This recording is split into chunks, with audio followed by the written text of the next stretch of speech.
Welcome to Season 3 of the Climate Conscious Podcast.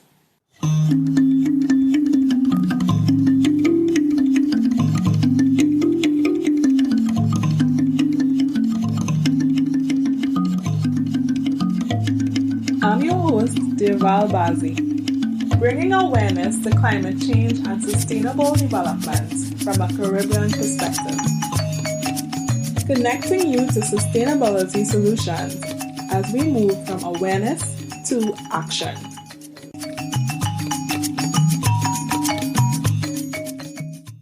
Before we get into this week's episode, I'd like to share with you a listener review posted on Apple Podcasts. Excellent podcast, relevant to the times. Thanks to Derval Barzey and the team for hosting and producing the Climate Conscious Podcast over the past year. I look forward to each episode since I subscribed last year. It is really encouraging to witness a young person with such passion for an issue that is so critical to our Caribbean region.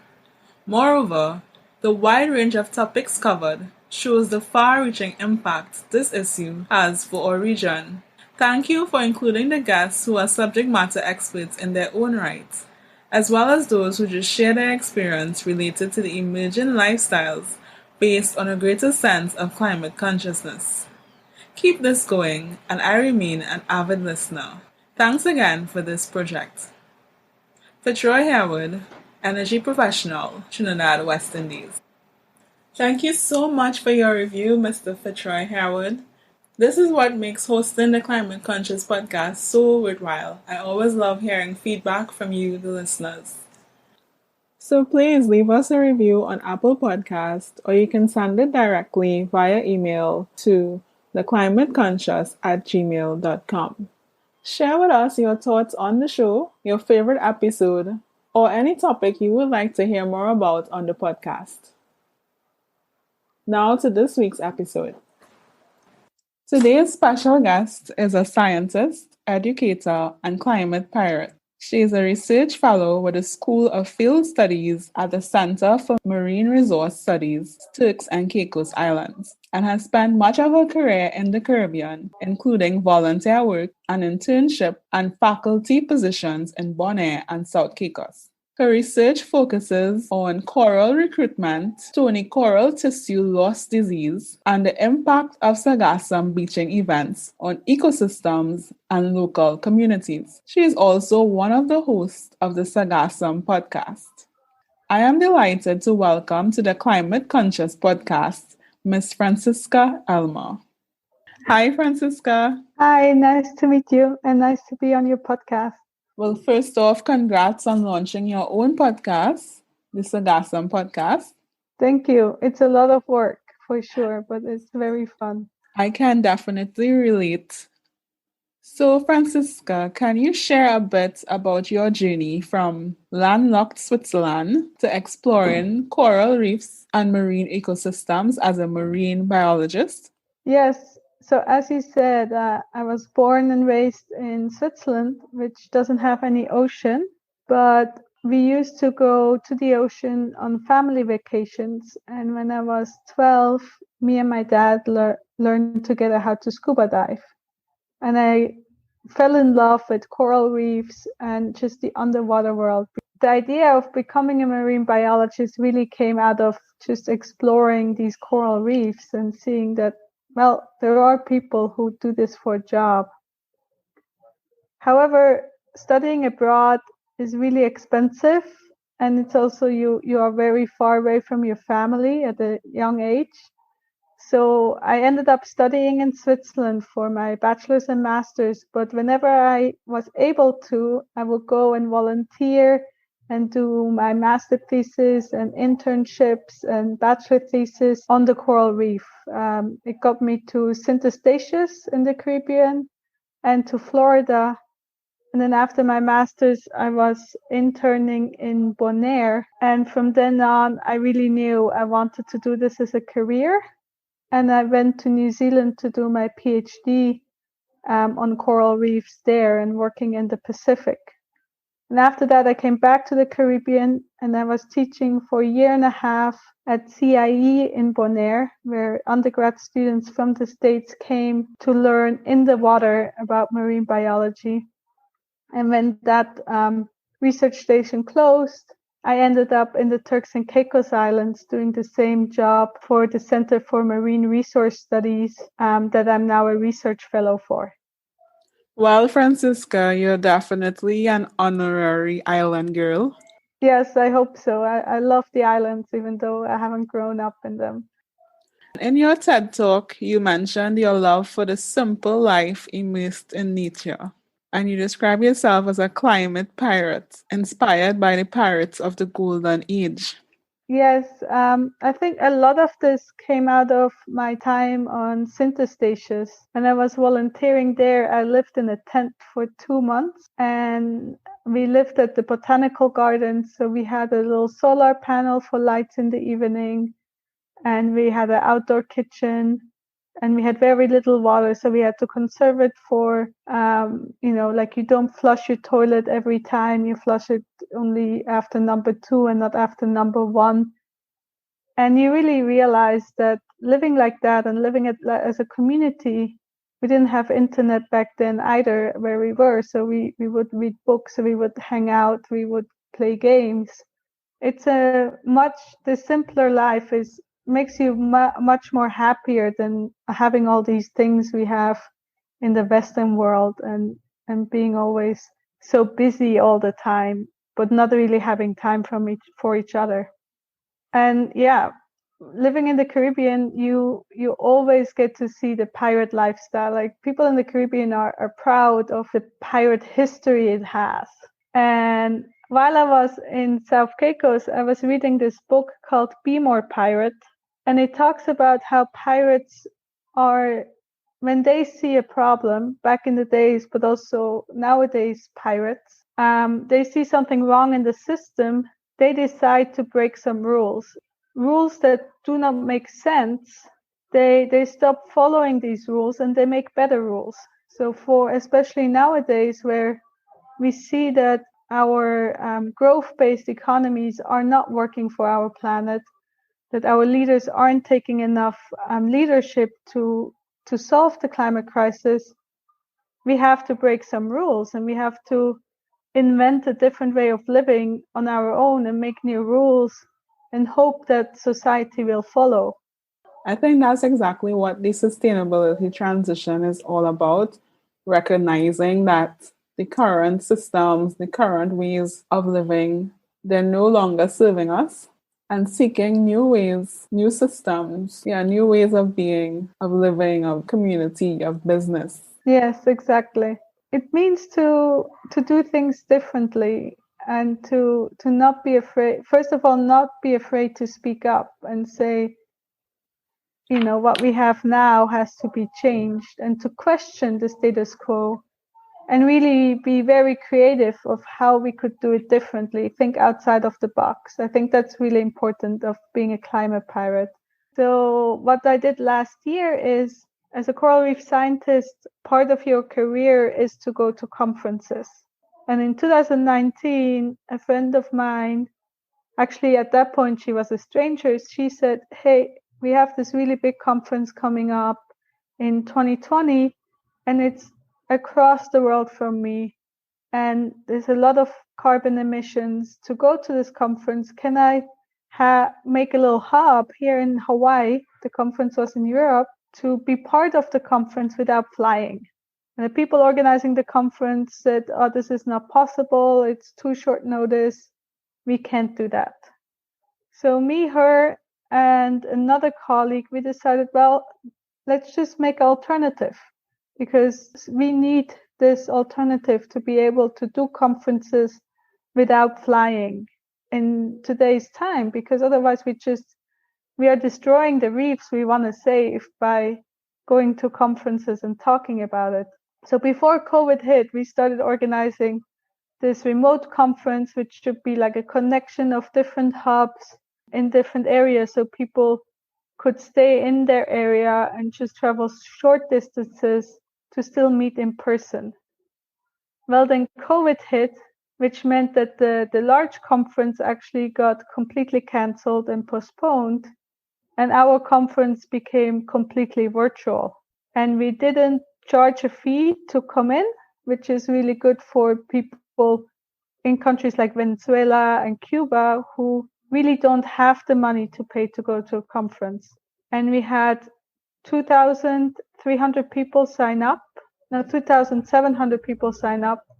We had 150 speakers and about 200 people watching each of our plenary talks. So it was a huge success. And because of COVID, all these conferences elsewhere also went online. So now it's almost normal. And even the big conference decided that they're going to do an online version in 2021 because they still cannot meet globally this summer to get together. So yeah, sometimes it just, if you see something that's broken in the system, you just have to take it on yourself and make an alternative. And that's also being part of being a pirate. You know, I love the concept of being a climate pirate. When we think about it, crisis pushes you to become more creative and innovative and find solutions. But we don't have to wait until a crisis happens to really think outside the box or to really find sustainable alternatives. Yeah, you're completely right. Like if you see people who have very little resources, you see how well they can adapt and how creative they can be with this. And if we who have a lot of resources nowadays would be as creative with what we have, then we wouldn't have any problems right now. So you launched the Sargassum podcast a month ago, and you co-host interviews with scientists, managers, entrepreneurs, fishermen, and artists, and many other stakeholders to bring the newest inventions and knowledge regarding Sargassum into our living rooms, to quote the show's description. So within the last decade, sargassum has been showing up in large quantities along our coastlines in the Caribbean.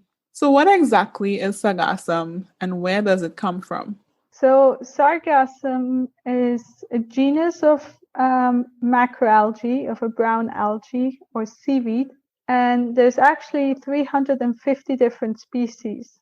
But the one we see in the Caribbean on the beaches are 3 species, or 2 species with one having 2 subspecies. And they're the only known species of sargassum that are never attached to the bottom of the ocean. So they're always free floating.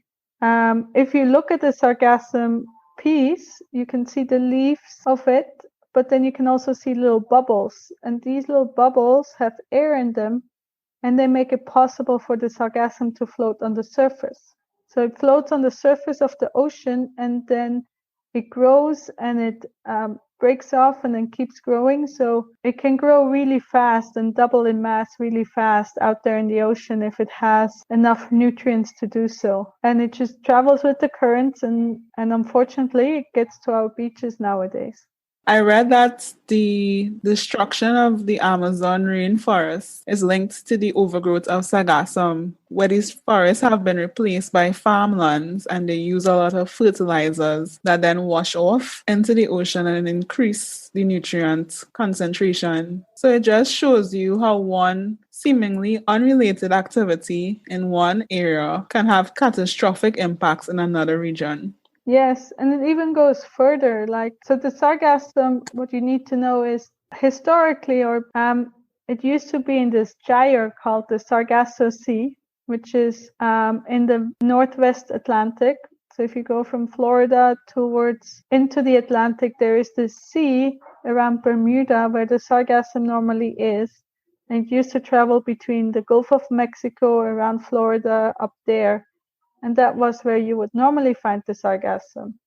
And there it is an extremely important ecosystem because it has a lot of fish inside, a lot of little critters. It's called the rainforest of the sea. But then in 2009, 2010, we had some currents that were not normal, also due to, ice melting and climate change. And these currents pushed some of the sargassum out towards the North African coast. And then other currents took it down into the current in the middle of the Atlantic.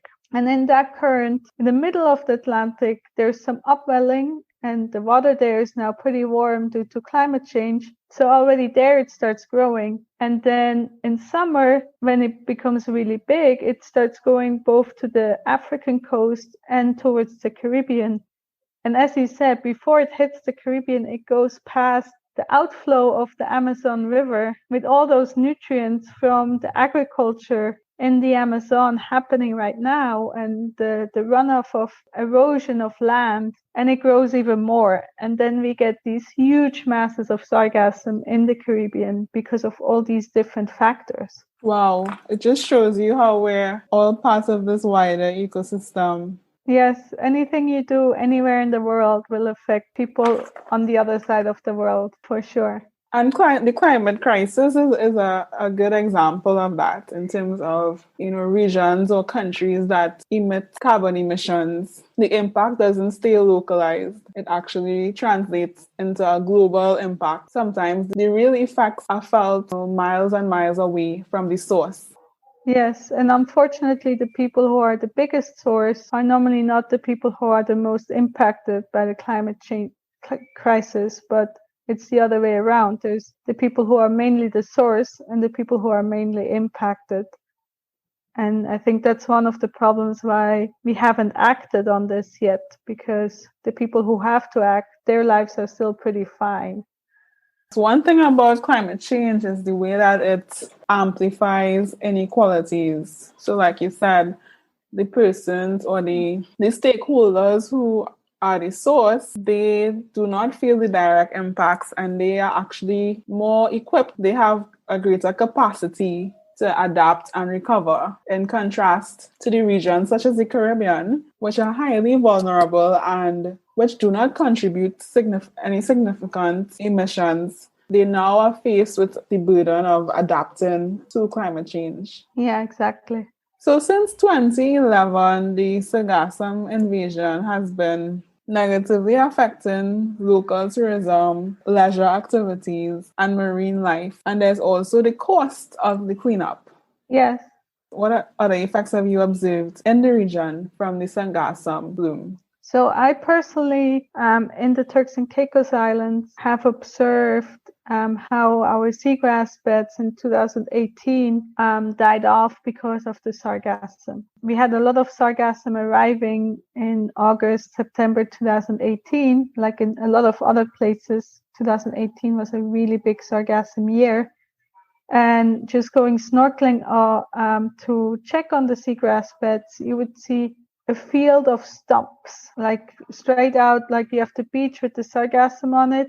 You go snorkeling, and normally the seagrass would start pretty early, close to shore, like in the first 5 to 20 meters, and you just see a field of stumps, of turtle grass stumps. Like, they have died really recently. And you keep on going out, and then at one point, maybe 30 meters out, maybe 100 meters out, or in one case, you wouldn't even find it 100 meters out, and that's how far out we went. You would get a change, so it would go from completely everything stumps to completely healthy seagrass. So just the sargassum being on the beach and leaching brown water into the water, and also debris of sargassum getting into the ocean and then making a carpet on the bottom of the ocean, was suffocating these seagrasses. And then other places you have where the sargassum stays in bays, you have the problem with the anoxic waters. So everything that lives in there, whether it's fish or turtles, will die. And in these places, it's really important to remove the sargassum really fast enough so you don't have these conditions and you don't have all this wildlife dying. But it's also a big health impact on people. And unfortunately, this isn't very well known. But if the sargassum is decomposing, which happens starting about 2 days after it lands, especially if it's wet, if it's dry, it doesn't decompose. But if it's wet, it decomposes and it releases different gases. The one you can smell when you smell the sargassum is the hydrogen sulfide, but there's also other gases in there. and they're toxic to you as humans. So that's why sometimes when you see pictures of people cleaning up sargassum, they have face shields, they have masks on, like little buffs or something, or t-shirts, because it smells so bad and because it's bad for their health. And in Martinique, for example, there is an area where the sargassum really piles up and doesn't leave, and they haven't found a way to manage it yet well enough. And the local community there, like I think it's like tens or hundreds of thousands of people, their health is impacted. So they get asthma and other things just because they are breathing too many toxic fumes from the sargassum. So Wow. that's a really big problem as well. And then, of course, something that smells, mixed brown water, and piles up on the beach, sometimes knee high, waist high, no tourist wants to go there. So there's huge losses in tourism all around the Caribbean and in Mexico. In Mexico, I think they lose about 30% of their tourism during tourist season, and in some years it even impacted the GDP of Mexico as a country, which of course the Yucatan and Quintana Roo, who are impacted by the sargassum, are the main tourist area of Mexico. So they are important for the tourism as a whole in Mexico and also for the economy as a whole. But just thinking that sargassum can impact the GDP of such a big country, even though it only affects a small part of their country, is amazing. And many islands in the Caribbean are grappling with this challenge. The impact on tourism is very obvious, but I'm glad you highlighted other impacts such as on marine ecosystems and the health impact on coastal communities who depend on the coastline or our beaches for their livelihoods. Yes, and there's also places like Barbados and Guyana where the fisheries are impacted. Like the flying fisheries in Barbados, which is a really important fisheries also culturally. If there's too much sargassum, the fish don't fly anymore. They can't get out of the water. And their fisheries got impacted and they had to potentially move to other fish species. And in Guyana, they trawl for shrimp. And if there's sargassum around, they can't really trawl for shrimp either. And they had a huge collapse in that fishery because of sargassum. So it's the tourism one is the one we always talk about because I think it is the one which costs us the most money, but there's a lot of other people who are affected too.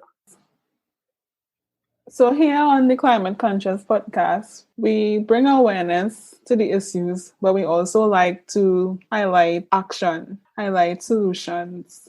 It seems like the sargassum seaweed will be with us going forward. And Yes. I guess similar to the pandemic, we have to learn to live with it. So how can we adjust to the presence of sargassum in our ecosystems and communities? I think the first really important part is to, as an island or as a community, have a good management plan. So there's people who figured out how to predict sargassum arrival with satellites. So being in such a system and knowing when it will likely arrive, so you can get your people ready, get your equipment ready, and make sure okay, next week this is going to be one of our tasks because the sargassum is coming is crucial. And also knowing which beaches, which areas are the ones we have the most negative impacts and we have to focus on is important. And then you can decide how you're going to take care of the sargassum. There's ways to remove it when it gets to the beach, either by hand or with big machineries. Of course, having big machineries on the beach is not really that great for a lot of reasons. It's compacting the beach. If you have turtles nesting there, it will be very detrimental. There's areas where you can make barriers so that the sargassum doesn't get all the way to the beach, and then you take boats to take away the sargassum, which isn't always possible because if you have rough seas, then a barrier isn't going to do much. And there's always people thinking about how can we better remove the sargassum? How can we make it cheaper to do so? Because at the moment it costs the Caribbean about $120 million a season or a year to remove the sargassum. And that's a lot of money. Recently, there is a project out of the Dominican Republic which made a system that can be put onto regular fishing boats or any boat to collect the sargassum either by next to a barrier or out at sea. So they have come up with a different solution to the conveyor boats that we've seen before, one that's cheaper and can be implemented by a lot of little local stakeholders. So there's always innovation going on in the collection part. And then the other big part is, okay, you collected it. Now, what are you going to do with all this new biomass, this new resource? Are you just going to dump it somewhere on the island and treat it like trash? Well, you may have a problem there because the sargassum has some heavy metals and arsenic in it, in the French islands, even chlordecone. And if you dump it in the wrong place, this stuff and the decomposing sargassum may seep into your wastewater. And then you have another problem. So you have to be very careful of where you dump it or where you store it. And also, if you want to think about it sustainably and over a long time, then you want to make products out of this.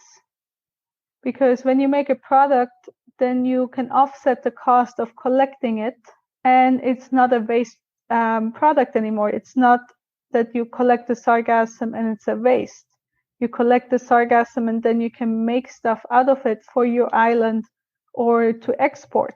And there's people making all kinds of products, from soaps to fertilizers to single-use plates to shoes to putting it together with clay and making bricks and entire houses out of it.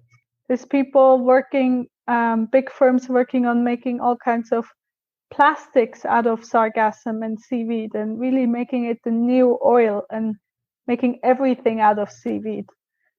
So it's going to be very exciting, I think. It's just starting with like really small companies locally doing stuff, but I think in the next 10 years we will see an explosion of sargassum products in the Caribbean and really like a new industry and a new income for local people. And I always say, like, sargassum, it's like a climate activist, because algae are actually a really big climate solution, but we always forget about it and we don't know about it. So sargassum decided to break out of the Sargasso Sea, become a really big mass, so we cannot ignore it. At the same time, in that mass, a third of it is carbon. So it really is sequestering so much CO2, and it brings it to us in the place that's easiest for us to get it, like right next to our shores. And all we have to do is make products out of it or figure something out so we can capture it, like charcoal, for example, or biochar, or potentially sinking more of it down to the deep sea, which it already does naturally. And we can solve climate change with sargassum. Is it that a climate solution came to us packaged as a problem? I think so. Our co-host Robbie said the other day that he cannot think of anything else except sargassum that's both a climate problem and something that was caused by climate change and could be a solution for climate change at the same time. So yes, it is a climate solution packed as a problem. And maybe, as you said before, we need a crisis to become inventive. So maybe the sargassum crisis had to happen so we start using algae. I don't know, because it had to be a crisis so we actually start using it and be inventive with it. Well, you know what they say, that the symbol for crisis is really opportunity. Yes. And if you don't take the opportunity out of the crisis, you are you're wasting your crisis. Agreed. So, Franziska, I know you advocate for decarbonizing our lifestyle and economy to address the climate emergency. As we close, you can share some insights on what you do personally to live a more climate conscious life. Yes, I think I do a lot of things. I don't have a car myself. Of course, some people need to have a car, but I prefer to find a place to live where I can do most of my daily things, walking or biking. I really like biking. And then if there's public transport, I will use public transport for for places I have to go which are further away. A really big one a lot of people don't know is that the clothes industry is actually very carbon intensive and resource intensive. And we, in the last 10, 20 years, we started buying a lot more clothes because the fashion changes more often. They have now 52 collections instead of 4 a year. So I really started, when I found out about this, I started wearing a lot of secondhand clothes and buying secondhand clothes, either from secondhand shops or doing clothes swaps with friends. And I find that a really easy switch and a really fun one too, because you find different clothes in secondhand stores than in the normal stores. So that's a really big switch I did. And I'm trying to eat more plant-based. I'm not a vegetarian or vegan yet. Maybe I will be one day, but I try to eat meat maybe once a week because the impact of meat on the climate is still really big, and also on the amount of land and water it uses. So those are my big ones. I also try to fly a lot less and really think about my travels and try to take a train when I can, which is really possible in Europe and a bit in the States as well. But yeah, living in the Caribbean, that is really hard because you cannot go far without flying. And so that one is the one I still struggle the most with because for my job to advance as a marine biologist and get the opportunities, they're often linked to flying somewhere and flying far. And also I love to travel. I love to see different cultures. So that's one of the ones I really, really struggle with. And maybe that's also why in the other sectors or the other things I can do, I do a lot. So that the bad I still do with traveling is not as bad because at least I try really hard in the other sectors. Yes, I can totally relate to you. Likewise, I do enjoy traveling and exploring and experiencing different cultures. And we know that incurs a substantial carbon footprint. The sustainability transition is not about being super restrictive. To me, it's about becoming more mindful and more intentional with our actions and our choices. Yes. And I'm also working on not feeling guilty when I travel. But Right. as you said, like if you're intentional about it, then you should also enjoy it when you do it. Like you make the decision to do it, and then you should enjoy it rather than have a bad conscience, because then you might as well not have gone if you don't enjoy it. True. We shouldn't succumb to climate guilt, right? Yes. But Yeah. I also, every time I do travel, and starting this year, I even, every time I do travel, I do offset my travel, because offsetting, some people say it's really bad. It makes us not change our ways. So it's important that you still try to lower your carbon footprint, but at the same time, the things you cannot lower, because in the end, we are still trapped in a system that is fossil fuel addicted Yes, and carbon intensive. and carbon intensive, and we're trapped in this system. And unless you want to start living in a cave and not be part of society, you will have carbon emissions. So the emissions you cannot take away, you should spend some money to offset them. And I'm now offsetting all my emissions and hope to actually offset more than I cost, because in the end, our CO2 emission, like what we have in the atmosphere, is higher than what we should have in the atmosphere. So really, if you want to be good towards this and solving the problem, you should take out more than you put in. And it cost me about $9 a month to offset my emissions of that month, like all the food I eat, the things normal people do. And that's not a lot. It's like eating a pizza, for example, but it does a lot of good. It helps people. The money goes straight towards projects, often in the developing world or the global south, and helps them to live in a system that is less polluting climate-wise, but also often otherwise, and to develop in a greener way. And I find that very interesting. I like the idea or the concept of firstly reducing your carbon footprint, and in the areas where you're unable to do so, you offset. So can you share with us some examples of how you offset your emissions? Yes.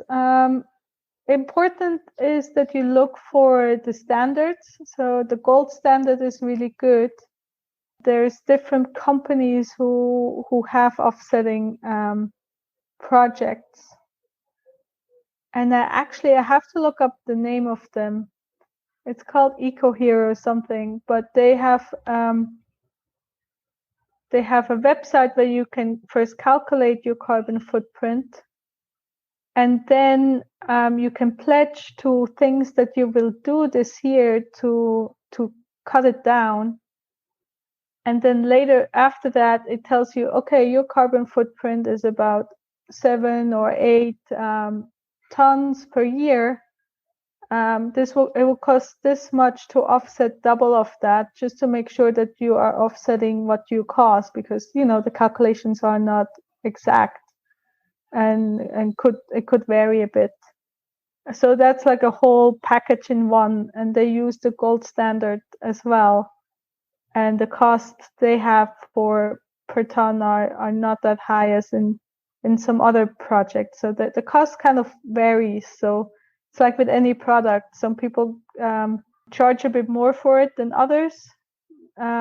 Right, we're still in the capitalist system, right? Yes, and it depends. Like some people don't mind spending more money. Like some people say, I want to invest into science, into innovation. So they invest into these machines that take carbon out of the atmosphere and put it into the rock. Because first of all, they say, well, you know exactly that the carbon is removed now rather than when you plant trees. And they also want to, even though it costs a lot more than planting a tree, they say, well, this technology needs to scale up and it needs to come out of where it is now. And the only way this is possible is by people investing. I personally rather give money to projects that are in the global south, that help communities there, that have a social impact as well, and help with the SDGs. And that's, for example, changing how they get their energy, changing how they are cooking every day, like giving them just a gas stove instead of using fire. And it really changes their lives as well, which I really like about that. So Franziska, how can listeners connect with you and the Sargassum podcast? Yes, connecting with me, just write me a message on my website or write me an email, or I'm also on Instagram, write me a message there. For the podcast, we have a website, we also have an email address, and we have a very active social media account. So we have Instagram, Facebook, Twitter, and LinkedIn. So we're always happy for people to start following us, to send us messages. We do want to hear about sargassum on your island. So don't be shy. Tell us when something's happening.